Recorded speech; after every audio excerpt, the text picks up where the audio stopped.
तो बच्चों, इस वीडियो में हम आपको इंस्पायर अवार्ड के बारे में कुछ इंपॉर्टेंट इन्फॉर्मेशन बताएंगे।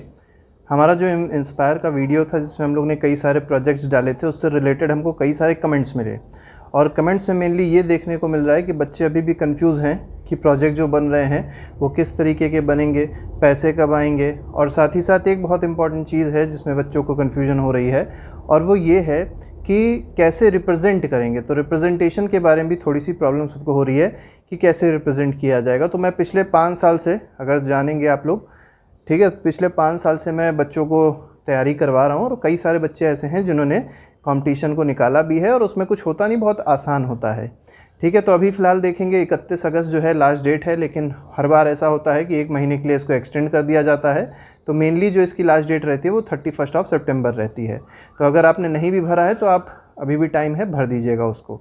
ठीक है, बहुत आसान होता है। तो सबसे पहले आपने सिनॉप्सिस एक प्रोवाइड करी होगी।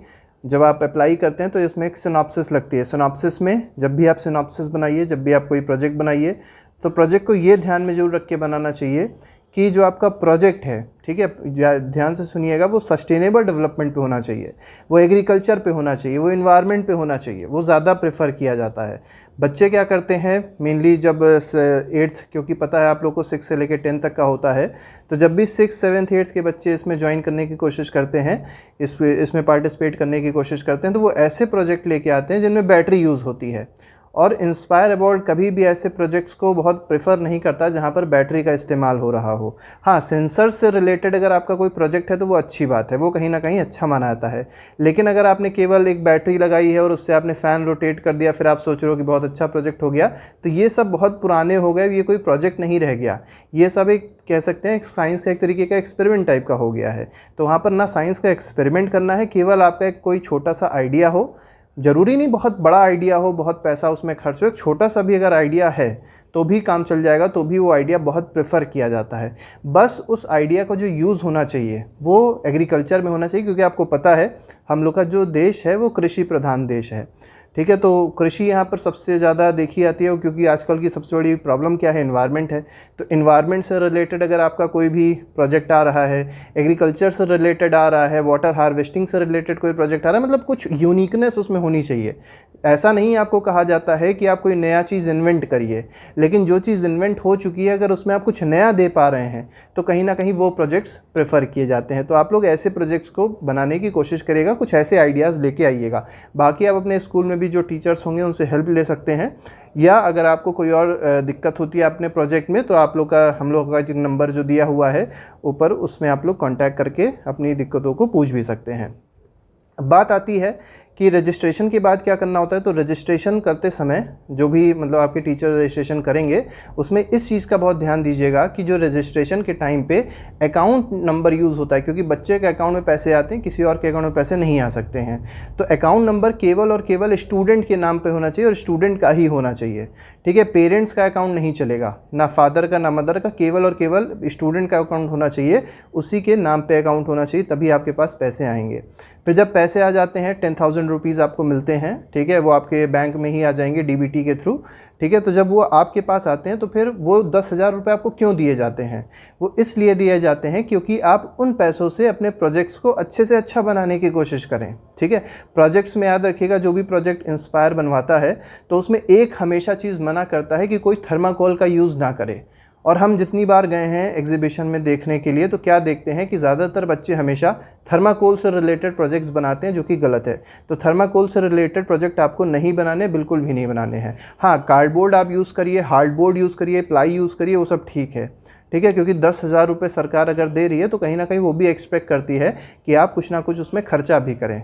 ठीक है, और बच्चे अक्सर करते क्या हैं कि 10,000 रुपये मिलते हैं, 100 रुपया खर्च करते हैं और बाकी पैसा अपना बचा लेते हैं, पता नहीं उसका क्या करते हैं। वो सब नहीं करना है। देखिए, बच्चे हैं, आप छोटे हैं अभी, तो जितना ज़्यादा अपने को डेवलप कर सकते हैं, जितनी अच्छी चीज़ें आप सीख सकते हैं, तो सरकार उसी पे ही फोकस करती है। तो आप लोग को भी यही करना है। अब बात आती है, देखिए आपने रजिस्ट्रेशन कर दिया, मान लीजिए आपका नाम भी आ गया, आपको 10,000 रुपये भी मिल गए। फिर क्या होता है कि जब पैसे आ जाते हैं तो उसके कहीं ना कहीं 2 या 1.5 महीने बाद आपका जो एग्जीबिशन होता है वो रीजनल लेवल पे होता है। रीजनल लेवल का मतलब क्या होता है, जैसे उत्तर प्रदेश के आप हैं तो यहाँ पर कई सारे रीजन्स हैं। ठीक है। जैसे मान लीजिए मैं लखनऊ रीजन का हूँ, तो लखनऊ रीजन में क्या होता है कि इसके आसपास के जितने डिस्ट्रिक्ट हैं, चाहे वो हरदोई हो, चाहे वो सीतापुर हो, चाहे वो बाराबंकी हो, या आसपास के और भी कोई डिस्ट्रिक्ट्स हैं, तो उन सारे बच्चों को मतलब हर स्कूल से जो जो बच्चे सेलेक्ट हुए हैं उन सब बच्चों को लखनऊ बुलाया जाता है। कोई भी स्कूल में ये एग्जीबिशन हो जाता है, वो मतलब ये हम लोग नहीं डिसाइड करते हैं, ये जो मेंबर्स होते हैं उसके इंस्पायर के, वही लोग इसको डिसाइड करके बता देते हैं। और सारी इन्फॉर्मेशन याद रखिएगा केवल और केवल पेपर में आती है। अगर आपके कोई स्कूल में कोई टीचर है जो इंस्पायर के ग्रुप से जुड़ा हुआ है तो उसको मिलेगी, या तो केवल और केवल न्यूज़पेपर में आएगी, बाकी और कहीं ये इन्फॉर्मेशन आपको देखने को नहीं मिलेगी।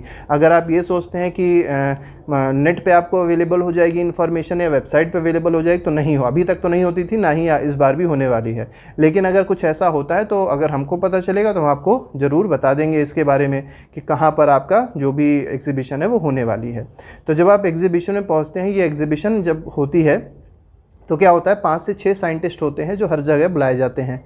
अब साइंटिस्ट को बुला लिया गया तो साइंटिस्ट करता क्या है, साइंटिस्ट हर टेबल पे, अब देखिए 5 साइंटिस्ट होते हैं तो 5 अलग अलग फील्ड के साइंटिस्ट होते हैं। मान लिया 5 हैं तो ज़रूरी नहीं 5 के पाँचों बायोलॉजी से रिलेटेड होंगे या एग्रीकल्चर से रिलेटेड होंगे, हर फील्ड से वो रिलेटेड होते हैं साइंटिस्ट, ठीक है। तो अगर मान लीजिए कोई साइंटिस्ट मान लीजिए इसरो का आया, तो अगर आपने कोई स्पेस से रिलेटेड चीज़ बनाई है तो वो उसको चेक कर लेगा अच्छे से। अगर आपने एग्रीकल्चर से कुछ बनाया है रिलेटेड, तो एग्रीकल्चर का कोई फील्ड का जो भी वहाँ पे आया होगा वो चेक करेगा। मतलब चेक सभी करते हैं, देखते सभी हैं, लेकिन ज़्यादा गौर कौन करता है, तो वही करता है जो उससे रिलेटेड उसकी फील्ड का होता है। फिर बात आती है, कुछ बच्चे ऐसे होते हैं जो सोचते हैं कि इंग्लिश में बोलें कि हिंदी में बोलें। तो देखिए वहाँ पर कोई लैंग्वेज का टेस्ट नहीं हो रहा है, वहाँ कोई अंग्रेजी या हिंदी सिखाने या सीखने नहीं गए हैं, वहाँ पर आप अपने साइंस के प्रोजेक्ट को एक तरीके से प्रेजेंट कर रहे हैं। अब वो आप कैसे भी प्रेजेंट कर सकते हैं, चाहे तो आप इंग्लिश में चाहे प्रेजेंट करें या आप हिंदी में प्रेजेंट करें, और ज़्यादा बेटर है कि आप बाइलिंगुअल प्रेजेंट करें। क्योंकि होता क्या है, मान लीजिए साइंटिस्ट भी जो आया वो हिंदी बैकग्राउंड है, उसका भी हिंदी बैकग्राउंड रहा है, उसको इंग्लिश बहुत अच्छी नहीं समझ में आ रही, या आप बहुत अच्छी इंग्लिश नहीं बोल पा रहे हैं तो वो नहीं समझ पा रहा है, तो बेटर हमारे हिसाब से ये रहता है कि बच्चा बाइलिंगुअल बोले, ठीक है। बाइलिंगुअल का मतलब ये है कि हिंदी के वर्ड्स भी यूज़ करे और इंग्लिश के वर्ड्स भी यूज़ करे, या आपकी जो भी रीजनल लैंग्वेज है आप उसमें अपनी जो भी बातें हैं उसमें आगे बता सकते हैं, प्रेजेंट कर सकते हैं, तो कोई उसमें ऐसी प्रॉब्लम नहीं होती है। अब जब आपका ये हो जाता है, जब आपका प्रेजेंटेशन हो जाता है, उसके बाद जो रिज़ल्ट होता है, तो रिज़ल्ट उसी सेम डे या अगले दिन डिक्लेयर कर दिया जाता है। अगर आप उसमें विन करते हैं, अगर आप में उसका नाम आता है, तो फिर आपको नेशनल लेवल पे भेजा जाता है। फिर नेशनल लेवल का जैसे भी होता है, फिर आगे आगे करके अगर ऐसे नेशनल लेवल पे भी आप जीतते हैं तो आपको फॉरेन टूर पे भेजा जाता है। वहाँ पर जापान की पहले कंपनियाँ होती थी जिसमें भेजा जाता था, बच्चों को टूर कराया जाता था और बहुत सारी मतलब सीखने को चीज़ें मिलती हैं वहाँ पर। और इसके साथ ही साथ फाइनेंशियल एड भी प्रोवाइड करी जाती है। ये मत सोचिएगा कि केवल एक बार आपको 10,000 रुपये मिलते हैं, आप अगर नेशनल जीतोगे तो आपको 50,000 रुपये मिलते हैं। और कहीं ना कहीं जो टूर होता है, ठीक है, बाहर टूर भी होता है, मतलब फॉरेन में भी टूर हो सकता है, तो कुछ भी मतलब इसकी जो भी ये कह सकते हैं कि अगर आपका प्रोजेक्ट यूनिक है तो ये मत सोचिएगा प्रोजेक्ट यूनिक होने के बाद भी आप कुछ नहीं कर सकते, वहीं पे आपको सीमित नहीं रहना है। उसके बाद आप क्या क्या कर सकते हैं वो फिर सरकार के साथ आप मिलके काम करेंगे, ठीक है। मतलब अगर आपका प्रोजेक्ट यूनिक है तो कहीं भी आप जा सकते हैं, मतलब आपको फॉरेन तक सरकार टहलाएगी क्या, मतलब उस प्रोजेक्ट को वो वहाँ पर शो करेगी, प्रेजेंट करेगी, एग्जिबिट करेगी, ठीक है। तो बहुत अच्छी चीज़ है। और जो बच्चे अभी भी नहीं पार्टिसिपेट कर पाए हैं वो ज़रूर से ज़रूर इस प्रोजेक्ट में पार्टिसिपेट करें। बहुत अच्छा प्रोजेक्ट है, 6 से लेकर 10 तक है। अगर कोई 11 में बच्चा है तो उसमें पार्टिसिपेट नहीं कर सकता। और हर स्कूल में 5 बच्चे कम से कम इसमें, मतलब मैक्सिमम 5 स्टूडेंट्स पार्टिसिपेट कर सकते हैं। बस याद रखिएगा हर स्टूडेंट अलग अलग क्लास का होना चाहिए। एक ही क्लास का कई बार ऐसे कर देते हैं, हालांकि नाम आ जाता है लेकिन वो ठीक नहीं है। हर क्लास से एक बच्चा लिया जाए तो ज़्यादा बेटर होता है, ठीक है। तो इस तरीके से आप पार्टिसिपेट कर सकते हैं और आसानी से जीत भी सकते हैं, आसानी से आपके पास पैसे भी आ सकते हैं और उसको आप यूज़ कर सकते हैं अपनी, ये कह सकते हैं मेंटल एबिलिटी को इम्प्रूव करने के लिए, अपनी जो टेक्निकल स्किल्स हैं उनको इम्प्रूव करने के लिए, प्रोजेक्ट को बनाने के लिए, और बहुत सारी चीज़ें हैं जिसमें आप उस पैसे का इस्तेमाल कर सकते हैं। तो कहीं ना कहीं ये बहुत अच्छी स्कीम है, बहुत अच्छा अवार्ड है, इसके लिए आप ज़रूर तैयारी करिए और ज़रूर इनरोल करिए। 31 अगस्त अभी लास्ट डेट है, लेकिन 100% गारंटी के साथ हम बता सकते हैं कि ये एक्सटेंड ज़रूर होती है। हर बार होती है, अभी तक मैंने जितनी बार देखा है हुई है। हो सकता है इस बार ना हो, तो बेटर ये रहेगा कि आप 31 अगस्त से पहले इसमें पार्टिसिपेट या इनरोल हो जाइए अपने स्कूल की मदद से। ठीक है, याद रखिएगा कोई पर्सनली इसमें नहीं जा सकता है, स्कूल की मदद से ही आप इसमें इनरोलमेंट ले सकते हैं। ठीक है, थैंक यू। अगर कोई प्रॉब्लम हो किसी को तो कमेंट बॉक्स में आप लिख के मेंशन कर सकते हैं, उसका जो भी निवारण होगा, जो भी उसका सोल्यूशन होगा, वो हम लोग आपको कमेंट बॉक्स में ही बता देंगे। ठीक है, तो बाकी और कोई भी चीज़ हो आप पूछ लीजिएगा। अभी के लिए thank you very much, good bye, जय हिंद।